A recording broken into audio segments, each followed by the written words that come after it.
Welcome back. We wrap things up this week with North Cenrtal College Sports Information Director, Clark Teuscher. Clark, thanks for coming in. Thanks for having me. So the softball team keeps rolling as they rally back against Elmhurst and move to 23-1 now on the season. Yeah, it didn't look like there was going to be any need for heroics at that point. They won the first game 9-0, and then Elmhurst put on their hitting shoes and got to work in the second game. They were able to pull ahead. North Cenrtal was 8-7 there in the sixth, and then finish it off on a kind of a bizarre double play at the end where they caught a base runner leaning the wrong way, but it was certainly alert defensively.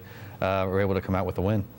And going into that game, Vlastimanja for the Cardinals, second in the NCAA in ERA. She's just been amazing this year and pushing her record now to 14-0 on the year. Yeah, I got to believe she's probably one of the most valuable players throughout the country to her team in Division III. In addition to being an outstanding pitcher, she's been perhaps our best hitter. You could make that argument for her as well. So certainly somebody that they've leaned on and will continue to throughout the rest of the season.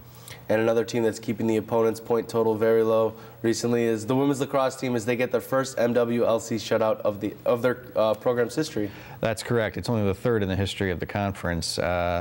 Against Benedictine is a first-year opponent, but that's one area that North Cenrtal has really improved this year is on defense with some of the new recruits that they've got that are playing very well together after just a few games. So that was certainly encouraging to see, and we hope to see a few more low goal totals coming from some of the other opponents. Clark, obviously we've talked a lot about the scoring of the lacrosse team, but the defense really shined in this game, and Sarah Hahn in goalie, she's really getting that experience underneath her and really striving to be the best. Well, one thing that's really helping is she's seeing a lot less shots come her way. The back four defensively, Gina Fisher really jumps out as one of the ones that's really helped that unit come along in terms of forcing turnovers and keeping the ball away from the goal. Rebecca Fisher is another one who doesn't necessarily get quite as many headlines, but there's nothing in the box score for not allowing your opponent to shoot.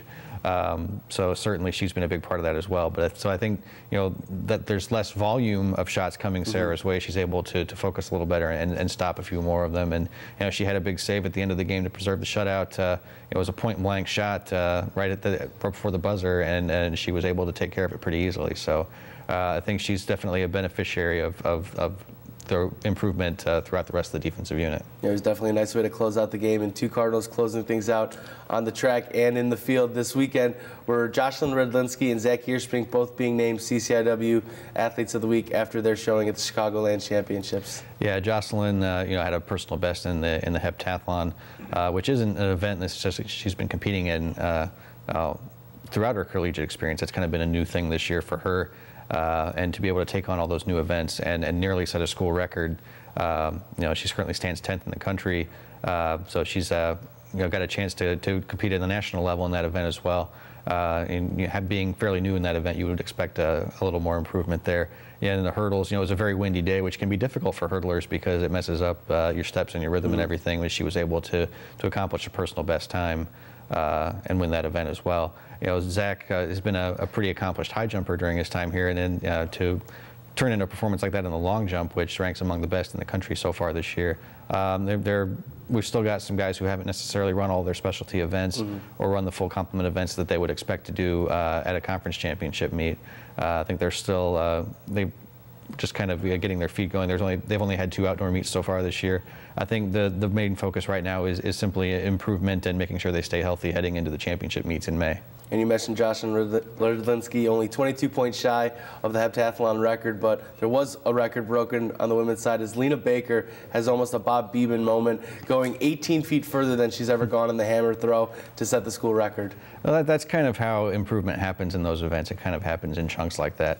As you begin to master, a technique that has a lot of moving parts in it. Sean Denard, our throwing coach, who's new this year, he's done a great job with throwing events, and we've had records in several events. The women's shot put indoors, and our men's throwers are kind of a young group that have come along quite as well in addition to that. So that's certainly a great, hopefully a great sign of things to come from a unit that's improved quite a lot this year. Well, we look forward to future successes on and off the track. Clark, thanks so much for joining us. Thank you.